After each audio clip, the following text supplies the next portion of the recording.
அவா அறுத்தல்.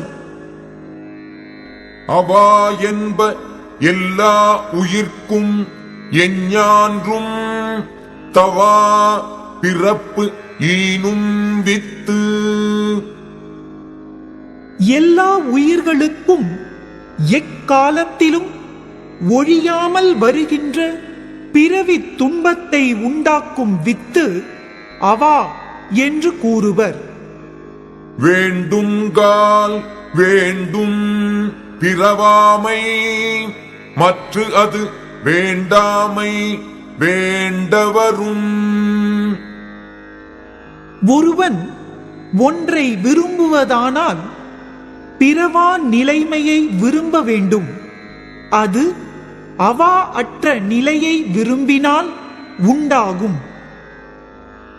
வேண்டாமை அன்ன விழுச்செல்வம் ஈண்டு இல்லை ஆண்டும் அகுது ஒப்பது இல். அவா அற்ற நிலைமை போன்ற சிறந்த செல்வம் இவ்வுலகில் இல்லை. வேறு எங்கும் அதற்கு நிகரான ஒன்று இல்லை. தூய்மை என்பது அவாயின்மை மற்று அது வாய்மை வேண்டவரும். தூய நிலை என்று கூறப்படுவது அவா இல்லாதிருத்தலே ஆகும். அவா அற்ற அத்தன்மை மெய்ப்பொருளை விரும்புவதால் உண்டாகும். அற்றவர் என்பார் அவா அற்றார் மற்றையார் அற்றாக அற்றது இலர். பற்றற்றவர் என்று கூறப்படுவோர் அவா அற்றவரே. அவா அறாத மற்றவர் அவ்வளவாக பற்று அற்றவர் அல்லர். அஞ்சுவது ஓரும் அரணே ஒருவனை வஞ்சிப்பது ஓரும் அவா. ஒருவன் அவாவிற்கு அஞ்சி வாழ்வதே அறம். ஏனெனில் ஒருவனை சோர்வு கண்டு கெடுத்து வஞ்சிப்பது அவாவே.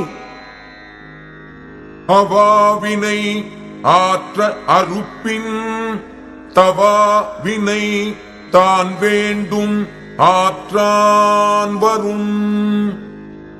ஒருவன் ஆசையை முழுதும் ஒழித்தால் அவன் கெடாமல் வாழ்வதற்கு உரிய நல்ல செயல் அவன் விரும்புமாறு வாய்க்கும்.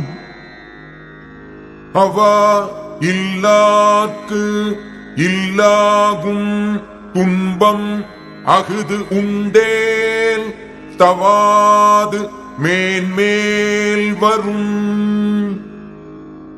அவா இல்லாதவர்க்கு துன்பம் இல்லையாகும். அவா இருந்தால் எல்லா துன்பங்களும் மேலும் மேலும் ஒழியாமல் வரும்.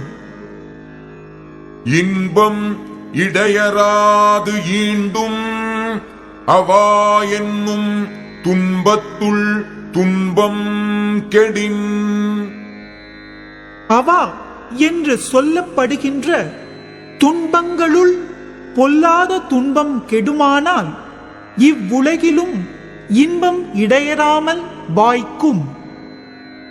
ஆராயியற்கை அவா நீப்பின் அந்நிலையே பேரா இயற்கை தரும்.